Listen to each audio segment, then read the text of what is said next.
Selamat sore Pak. Sore. Dengan Bapak siapa? Saya Basri Wijaya Pak Fahari. Oke Bapak Basri, usianya berapa sekarang Pak? 21 tahun. Oke 21 tahun. Jadi perkenalkan Pak, nama saya Samuel Christian Pardede. Saya berusia 22 tahun. Oh. Nah di sini saya ingin bertanya kepada Bapak terkait beberapa hal. Kira-kira Bapak tahu nggak apa itu pemilu? Kalau pemilu boleh saya jawab ya. Boleh? Kalau pemilu itu kan suatu aktivitas gitu kan, pemilihan umum yang dimana pemilihannya berarti sebuah perangkat gitu, yaitu DPR ataupun presiden ataupun sampai yang terendah itu adalah kepala desa. Begitu. Oke, terima kasih Bapak. Kalau Bawaslu Bapak pernah dengar nggak? Pernah. Nah apa itu Bawaslu kira-kira? Kalau Bawaslu kan itu suatu badan gitu, badan pengawas pemilu. Berarti ini orang-orang yang fungsinya itu sebagai pihak pengontrol gitu dalam hal kegiatan pemilu begitu. Oke, terima kasih Bapak.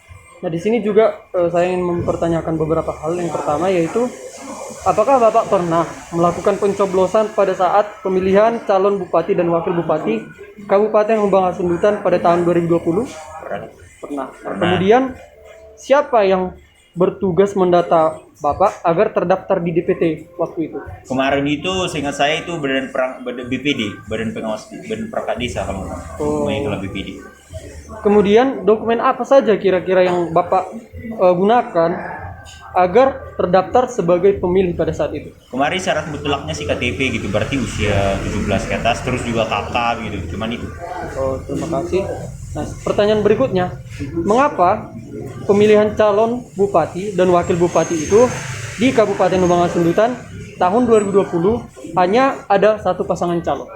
Untuk jelasnya saya tidak tahu pasti, tapi kalau memang melihat kondisi seperti itu kan itu kemungkinan besar maksudnya tidak ada lagi calon yang cukup mapan ataupun tidak ada lagi calon yang memang mau untuk mencalonkan diri begitu. Oh, oke. Berarti ketersediaan calon ya? Iya betul.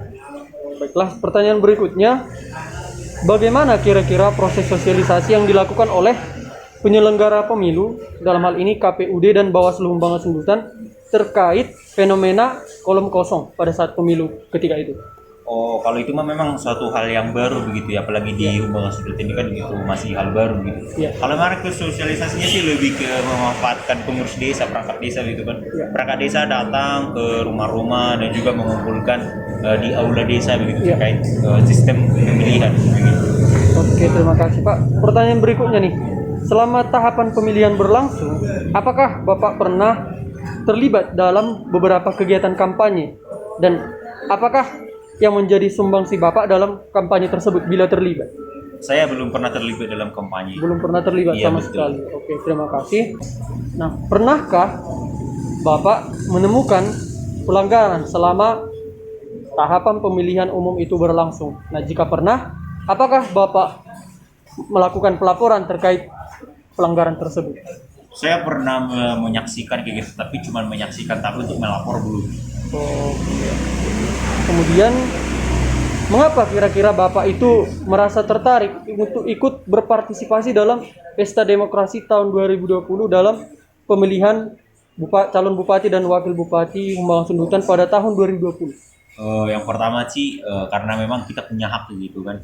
Kita menurut saya satu suara itu sangat berharga buat pembangunan negara. Mungkin satu suara itu nggak terlalu besar, tapi kalau misalnya ada 100 orang yang memiliki yang sama untuk menjadi satu kan suatu bobot yang sangat banyak gitu. Jadi alasan utama saya itu karena memang itu hak saya begitu. Jadi hak saya juga harus saya sampaikan begitu.